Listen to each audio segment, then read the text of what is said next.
अस्सलाम वालेकुम वरहमतुल्लाहि वबरकातुहू।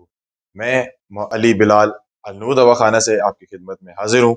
आज जो मेरी वीडियो है वो इस टॉपिक पे है, जो लोग कहते हैं, जो लोग नामर्द हो चुके हैं, जिनका उज़्वे ख़ास खड़ा नहीं होता, जिनके उज़्वे ख़ास में सख्ती नहीं है, टाइमिंग का मसला है, मादा तुलिन पतला है, उन लोगों के लिए मैं लेके आया हूँ माजून हबशी।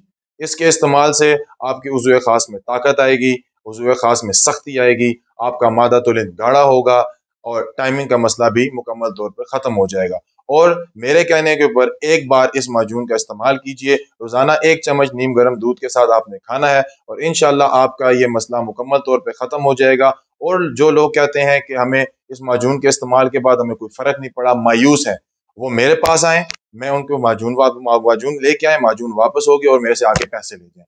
इंशाअल्लाह मैं गारंटी के साथ कह सकता हूँ कि आपको इसके इस्तेमाल से आपके नफ्स में सख्ती आएगी, मादा तुरंत गाढ़ा होगा, नफ्स में सख्ती आएगी और टाइमिंग का मसला मुकम्मल तौर पर हल हो जाएगा। एक दफ़ा माजून हबशी का इस्तेमाल कीजिए, इसकी कीमत 4500 रुपये है। घर बैठे भी आप ऑर्डर कर सकते हैं और हमारे दवाखाने पे भी आप विजिट कर सकते हैं। हमारा दवाखाना अलनूर दवाखाना, चकलाला स्कीम 3, बिलाल शहीद चौक, रावलपिंडी। और इस वीडियो के साथ अली बिलाल को दीजिए इजाज़त। खुदा हाफिज़।